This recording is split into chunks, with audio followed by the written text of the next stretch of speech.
그동안 물량으로 밀어붙였던 대한민국 기갑전력. 그런데 마침내 질적 우위까지 달성할 전망입니다. 사실 우리 군은 기갑 전력의 70%를 차지하던 주력 전차 K1의 노후화로 골머리를 앓고 있었는데요. 1984년 개발된 K1 전차는 88전차로 불렸을 만큼 30년 동안 군과 국민의 사랑을 받아온 전차입니다. 그러나 세월 앞에 장사 없다고 현재 K1의 노후화는 심각한 상태입니다. 더구나 K1은 설계 자체가 기동성을 살리기 위해 전고를 극단적으로 낮춘 유형으로 3세대 전차 중 가장 작은 크기를 가지고 있는데요. 그렇다 보니 추가 부품 장착이나 개량이 극히 어렵습니다. 그렇다고 1500대에 가까운 K1을 모조리 K1A2로 업그레이드할 수도 없는 것이 한정된 국방 예산을 기갑 전력에만 쏟아부을 수 없기 때문입니다. 그렇다면 그동안 최강이라 자부하던 대한민국 기갑 전력은 단지 수적 우위에 지나지 않았을까요? 그래서 준비했습니다. 오늘은 대한민국의 지상군 파괴력 최일선을 책임지는 K1 전차의 진실에 대해 알려드리겠습니다. 지금 보시는 영상이 마음에 드셨다면 지인들의 카톡으로 공유해주세요. 여러분의 구독과 좋아요는 꺼리튜브 영상 제작에 많은 힘이 됩니다. 현재 대한민국은 무려 1800대 이상의 3.5세대 이상의 전차를 보유하고 있습니다. 이는 미국 정도를 제외하면 현재 가장 많은 전차를 보유한 수준인데요. 전차 물량도 터무니없이 많지만 단위 면적으로 따져보면 더 기가 막힙니다. 대한민국의 국토 면적은 약 10만 210제곱킬로미터로 이론상 55.6제곱킬로미터당 한 대의 전차를 배치할 수 있는 물량입니다. 그리고 이 정도 수준의 물량이면 한반도 국경 전체에 이중 3중의 전차 방어선을 구축하는 것도 가능합니다. 전 세계 어느 나라를 뒤져봐도 이게 가능할 만큼 많은 물량의 단위 면적당 전차를 보유한 건 오직 대한민국뿐입니다. 이는 세계 1, 2위를 다투는 군사공용 미국이나 러시아조차 불가능한 일인데요. 이 정도면 솔직히 기갑에 대한 선호나 집착을 넘어 광기에 가깝습니다. 그렇다고 해서 우리 군이 수적인 증가에만 주력한 것은 아닙니다. 일반적으로 수적 주력이라고 하면 첨단의 질적 주력 이외에 이성급 장비라고 인식하는 경우가 많은데요. 그렇지만 적어도 대한민국 그 중에서도 K1A2와 K1E1만큼은 3.5세대 전차인데다 다른 나라의 1성급 주력 전차와 비교해도 도리어 우위를 선점할 정도입니다. 그러나 여기서 대한민국 전차의 종류를 열거하면 그 계보에 대해 많은 분이 헷갈려 하는데요. 가령 대한민국 전차하면 K2 흑표만을 떠올리기도 합니다. 그런데 사실 대한민국의 K2 흑표 보유량은 대략 260대에 불과합니다. 그나마 지난 2023년부터 2028년까지 5년간 150여 대를 추가 양산하는 K2 흑표 4차 양산 사업이 통과되었지만 이를 고려한다고 하더라도 K2 흑표의 최종 보유량은 400대 남짓에 불과합니다. 그리고 실제 나머지 대부분을 차지하는 전차가 바로 K1 계열의 전차입니다. 간략히 설명하자면 K1의 기존 단점을 보완하고 성능을 업그레이드한 모델이 K1A1이며 K1A2는 여기서 추가로 내부 전자장비를 현대화한 모델입니다. 반면 K1E1은 낡은 K1을 창정비를 통해 신품급 장비로 고치고 동시에 K1A2에 전자장비를 대거 탑재한 성능 개량 타입입니다. 보다 알기 쉽게 자동차의 비율을 들면 K1A2를 풀체인지 K1E1을 페이스리프트로 설명할 수 있겠는데요. 즉 K1E1 전차는 겉껍데기는 크게 바뀐 게 없어 보여도 알맹이는 전혀 다른 전차인 셈입니다. K1E1은 K1의 성능 강화 버전으로 C4I, 피하식별 장치, GPS 등 노후 전자장비를 최신형으로 교체하고 전후방 감시 카메라와 조종수용 야간 투시경 등을 탑재했는데요. 하지만 52구 경장 105mm 강선포를 주포로 탑재해 관통력은 510에서 560mm가 한계입니다. 여기서 의아한 점은 K1E1의 주포가 K1A1에 적용했던 120mm 업건이 아니라 기존의 105mm 주포를 그대로 유지했다는 것인데요. 그도 그럴 것이 고작 105mm로 북한이나 중국의 전차를 상대하는 게 가능하냐는 것입니다. 그러나 K1E1이 105mm 주포를 선택한 데에는 결정적인 이유가 있었습니다. K1 특유의 작은 차체에 105mm의 주포는 시가전에서 상당한 효과를 발휘한다는 점인데 갈수록 보병의 역할과 시가전의 중요성이 대두되는 현대전인 만큼 이는 상당히 중요한 장점이라 할 수 있습니다. 여기에 추가적으로 105mm 주포만으로 충분한 관통력을 유지할 수 있다는 점도 K1E1이 K1의 주포를 그대로 이어받은 이유입니다. 한국의 포탄 기술력이 발전하면서 105mm 주포로도 당장의 적성국인 북한, 중국 전차의 장갑을 관통할 수 있는 충분한 관통력을 보유할 수 있게 되었는데, 일례로 현재 우리 군이 보유한 105mm 주력 포탄 중 K-74 날탄의 경우 무려 470mm의 전차 장갑까지 관통할 수 있습니다. 심지어 개량형인 K-74N에 이르러서는 관통력이 545mm까지 늘어났습니다. 게다가 여기서 끝이 아닙니다. 지난 DX 코리아 2022에서는 우리 군에서 기존 대비 관통력이 15% 이상 향상된 신형 105mm 날탄을 연구 중이라는 사실이 공개되었는데요. 그렇다면 105mm 주포로 620mm 장갑까지 관통하는 것도 무리가 아닙니다. 이는 현존하는 대부분의 주력 전차와 비교해도 꿀리지 않는 화력입니다. 복잡하게까지 느껴지는 개량과 꾸준한 관련 장비 개선을 통해 구식 장비도 현대 장비 못지않게 개량해낸 건데요. 단적으로 한국의 K1과 사정이 굉장히 흡사한 일본의 90식 전차만 봐도 이를 알 수 있는데요. 90식은 이름만 봐도 알 수 있듯이 1990년에 실전 배치가 시작되었지만 지난 30년이 넘도록 단 한 번의 제대로 된 개량도 없었습니다. 가장 표면적인 지표인 화력면에서 보면 이게 얼마나 큰 문제인지 알 수 있는데요. 90식은 JM33 날탄을 사용하고 있습니다. 그런데 문제는 이 날탄이 독일제 DM33A1을 그대로 라이선스 생산한 포탄이라는 것입니다. 심지어 이뿐만 아니라 JM21A1 대전차 고폭탄 또한 DM21A1을 그대로 라이선스 생산 중인데요. 그렇다 보니 120mm 44구 경장 주포를 탑재하고 있음에도 90식 전차는 기껏해야 470에서 520mm가 관통 한계점입니다. 최초 개발 단계에서는 K1보다 우수한 화력을 갖추고 있었음에도 새로운 포탄 개발도 전차 개량도 없이 제자리 걸음을 하는 동안 몇 세대나 뒤처져 버린 건데요. 게다가 90식은 일본 육상자위대의 주력 전차로 총 617대 중 절반이 넘는 341대를 차지하고 있습니다. 이 정도는 되어야 주력 전차 노후화 문제로 욕을 먹어도 할 말이 없을 텐데요. 반면 한국은 2014년부터 진행된 K121 개량 사업을 2026년에 마무리 짓는 것으로 계획하고 있습니다. 직관적으로 말하면 이제 3년 뒤면 1000대의 K1이 전부 K121으로의 개량을 완료한다는 건데요. 이 사업이 차질 없이 완료된다면 전술의 뜻 우리 군은 도합 1800여 대에 달하는 3.5세대 전차를 보유하게 되는 것입니다. 그런데 심지어 여기서 끝이 아닙니다. K121 개량 사업이 2026년에 마무리되어 감에 따라 또 한 번 창정비 주기가 도래하게 되는데요. 그리고 우리 군에서는 이를 기점으로 K122와 K1A3의 개량을 준비하고 있습니다. 먼저 2024년부터 초기 K121을 시작으로 K122 개량이 시작될 예정입니다.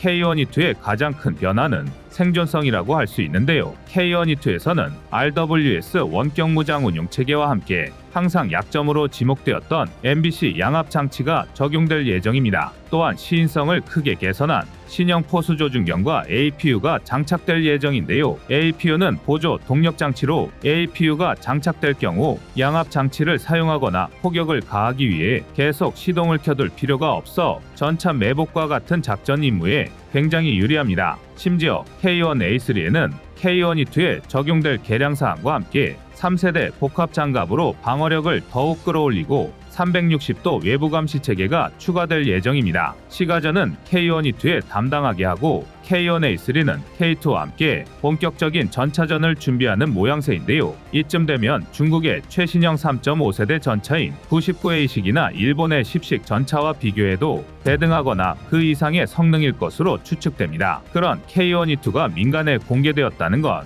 이제 곧 본격적인 개량 사업이 시작될 것이라는 방증인데요. 이번에 밝혀진 굵직한 개량 사항은 신형 포수 조준경, MBC 방호 장비 강화, 보조 전원 공급 장치 APU 등입니다. 먼저 신형 포수 조준경은 신형 열상 장비와 함께 화소 식별 범위가 더욱 높아진 영상 전시기로 교체되었기 때문에 표적 자동 추적이 가능해졌습니다. 또한 자동 보정 기능까지 갖추어 혹여나 포수의 집중력이 저하되거나 굳은 날씨에서도 한번 문표적을 놓치지 않습니다. 전반적인 사통장치 성능이 K2 흑표에 버금가는 수준인데요. 다만 아쉽게도 추진 중이던 120mm 업건 계획은 취소된 것으로 보입니다. 대신 APU를 추가해 엔진을 끈 상태로도 필수 전투 시스템의 전원을 공급할 수 있도록 한 것을 보아 기존 개념이던 피격 회피 성능을 더욱 향상한 것으로 추정되는데요. 적을 파괴하는 창의 날로 K2 흑표를 배치하고 허리 역할인 창대에 K1A2를 그리고 시가전에 특화된 방패 역할에 K1E2를 세우는 모양새입니다. 여기에 차세대 전차인 K3가 2030년대 중 후반에 전력화를 계획 중입니다. 그런데 아직도 일각에서는 대한민국의 지상 전력이 세계 최강의 반열에 올랐다는 걸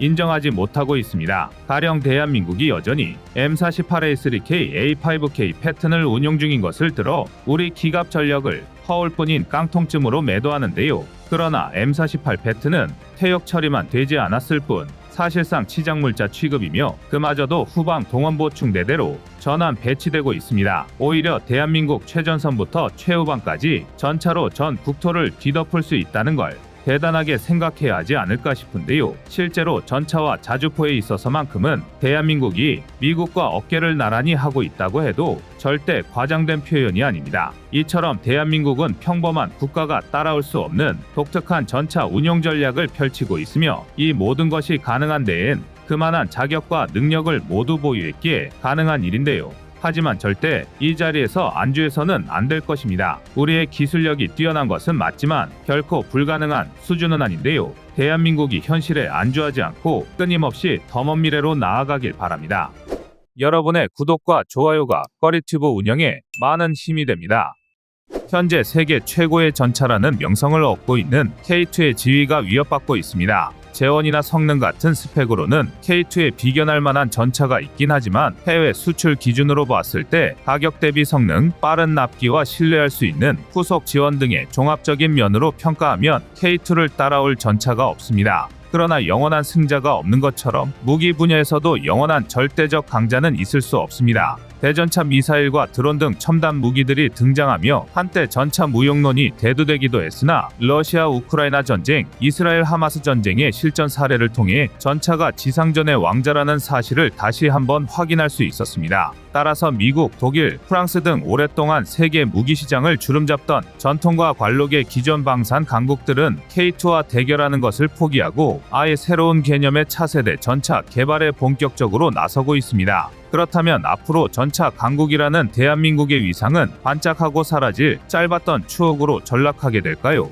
전혀 아닙니다. 한국 역시 K2의 성능을 뛰어넘는 것은 물론 해외 다른 강대국들이 개발하고 있는 전차와의 대결에서 우위를 점할 만한 K3 전차 개발 계획을 이미 진행 중에 있습니다. 미국과 러시아, 중국 등은 현재 5세대 스텔스 전투기를 제공권 장악의 핵심으로 여기고 있는데요. 우리나라 역시 KF-21을 개량하여 장차 완전한 스텔스 성능을 확보하는 것이 목표입니다. 스텔스 성능에 대한 중요성은 전차로도 이어지고 있어서 미국과 독일 등 방산 강국들이 개발하는 차세대 전차도 스텔스 형상을 채택하고 있습니다. 스텔스 전차는 적의 레이더 탐지를 피하기 위해 스텔스 기술을 적용한 전차로 탐지를 어렵게 하고 공격을 성공적으로 수행할 수 있도록 설계되었습니다. 스텔스 전차의 주요 특징은 레이더 반사면의 최소화, 열방사 미소음 감소, 적외선 서명의 최소화 등이 있습니다. 이를 통해 적 레이더에 발견되는 것을 최소한으로 줄임과 동시에 전장에서의 생존성을 향상시키는 것이 가능합니다. 이 때문에 스텔스 전차는 전차의 외형이나 소재가 스텔스에 적합하도록 설계되어 있으며 이를 통해 레이더 파장을 반사하거나 흡수하는 능력이 향상됩니다. 열방사와 소음을 감소하면 적은 열탐지나 청각탐지가 어려워집니다. 이 때문에 현재 세계 각국에서는 스텔스 전차의 연구 및 개발에 많은 관심을 기울이고 있는데요. 문제는 아직 스텔스 전차 개발에 있어서는 대한민국이 두각을 나타내지 못하고 있다는 것입니다. 일각에서는 전통적인 방산 강국들이 전차 시장 탈환과 과거의 명성을 되찾기 위해 타도 한국을 외치며 개발에 매진하고 있어서 K2 이후 한국의 차세대 전차에는 큰 기대를 할 수 없다는 비관론을 내세우기도 합니다. 하지만 대한민국의 무기 개발사는 고난의 연속이었습니다. 관련 기술은 언제나 처음부터 연구하고 개발해야 했고 시간은 충분하지 않았으며 개발 예산이 풍부한 적도 없었습니다. 그래도 일단 목표를 세우면 반드시 해당 무기를 개발하고야 말았는데요. 이는 과거의 사례를 통해서도 알 수 있습니다.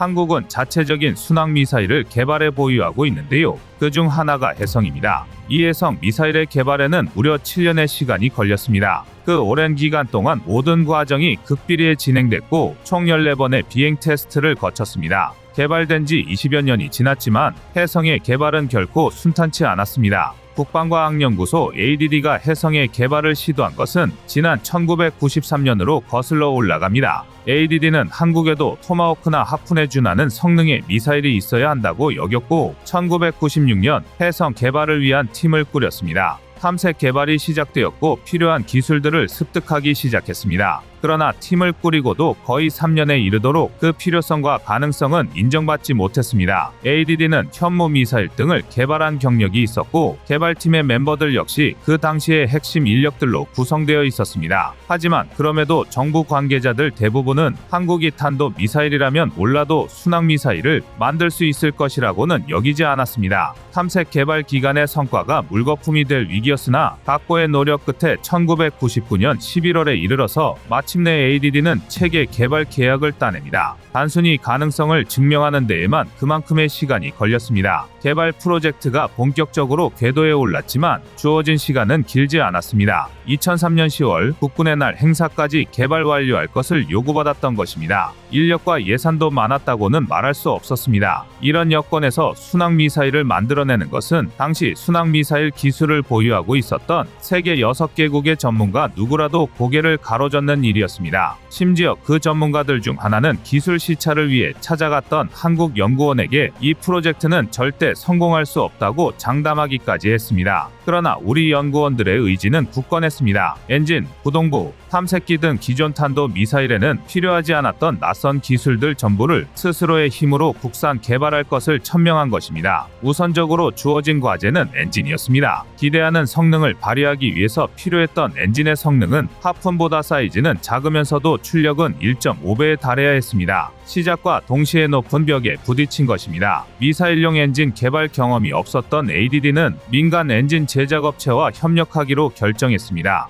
해당 업체에는 비슷한 출력을 내는 기술이 있었기 때문입니다. 그러나 문제는 사이즈였습니다. 출력을 유지하면서도 사이즈를 극한까지 축소해야 하는 숙제가 주어졌습니다. 해성 미사일의 모든 개발 과정에는 비행시험이라는 마감 기한이 도중마다 배치되어 있었습니다. 첫 번째 비행시험이 다가오는 상황에서 ADD는 민간 기업의 기존 엔진을 처음부터 끝까지 뜯어내어 모든 부품을 소형화해야 했습니다. 의외로 이 작업은 생각보다 잘 풀렸고 비행시험 6개월 전 첫 시제품을 만드는 데 성공했습니다. 하지만 시제품의 첫 가동 시험은 처참히 실패하고 말았습니다. 연구원들이 시험을 지켜보는 가운데 시제품 엔진은 연료만 뒤로 분사했을 뿐 불이 붙지 못한 채 끝나고 말았습니다. 연구진이 규명해낸 문제점은 연료 펌프 구동기의 오류였는데요. 비행 시험까지 남은 시간은 3개월이었습니다. 이 부품을 대체하기 위해서 연구진은 또 다른 민간 업체를 찾았습니다. 여기서 얻어낸 협력으로 새로운 연료 펌프 구동기를 장착했고 이 구동기는 두 번째 시운전 만에 성공을 거뒀습니다. 3차 시험까지 거쳐서 엔진이 겨우 완성된 것입니다. 이제 최초의 비행 시험을 통해 그 성능을 증명할 일만 남은 상황이었습니다. 여기서 ADD의 프로젝트 담당자는 한 가지 도박을 감행했습니다. 원래라면 1차 비행 시험은 엔진 구동만으로 이루어질 예정이었습니다. 하지만 프로젝트 담당자는 이런 속도로는 약속된 기한을 맞출 수 없을 것이라고 생각했습니다. 이에 1차 비행 시험을 아예 실제 발사 시험으로 하자는 제안을 꺼냈습니다.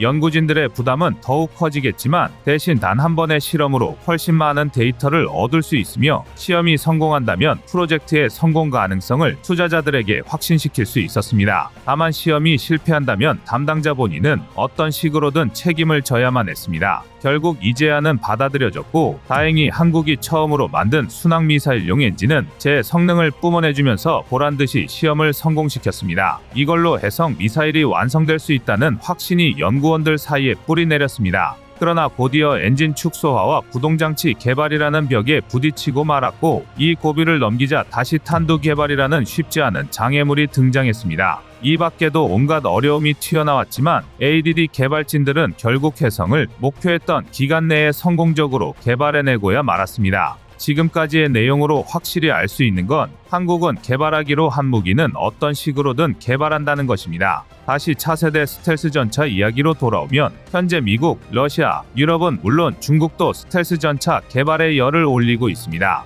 그중 일부는 실증 전차를 내놓기도 했는데요. 이런 상황을 감안할 때 한국의 스텔스 전차 개발은 늦은 감이 있다는 분석도 있는 것이 사실입니다. 하지만 K3는 이미 구체적인 개념 청사진을 공개하고 본격적인 개발에 착수했습니다. 현대로템이 개발 중인 K3의 전력화는 2030년 이후로 예정되어 있습니다. 이를 위해 다양한 혁신적 기술이 적용되고 있으며 경량화, 무인화, 자동화에 중점을 두고 있습니다. 또한 네트워크 기반의 통합전과 무인화를 추구하고 있으며 생존성과 화력을 강화하는 기술들이 적용될 예정입니다. 여기서 무인화와 자동화는 사실 같은 선상에 있는 개념이라고 봐도 무방한데요. 인구 감소로 인해 병력 자원도 감소하고 있어서 어떻게 보면 기술 향상이 우리나라가 처한 환경 변화와도 연결된 셈입니다. 기동력 측면에서는 하이브리드식 고효율 전기 추진 시스템이 채택되고 있습니다. 이는 디젤 엔진과 전기 모터를 결합한 방식으로 높은 효율과 성능을 제공하며 환경 친화적인 운용이 가능하도록 설계되었습니다. 또한 K3의 주포는 130mm 포로 120mm 포를 장착한 K2와 비교해 더 강력해졌고 심지어 전열화학포 형태의 전자기포를 장착할 가능성도 열려있는 것으로 알려졌습니다. 전열화학포란 화학추진제의 전기에너지가 더해진 포로 레일건과 일반 포의 장점을 모두 가지고 있습니다.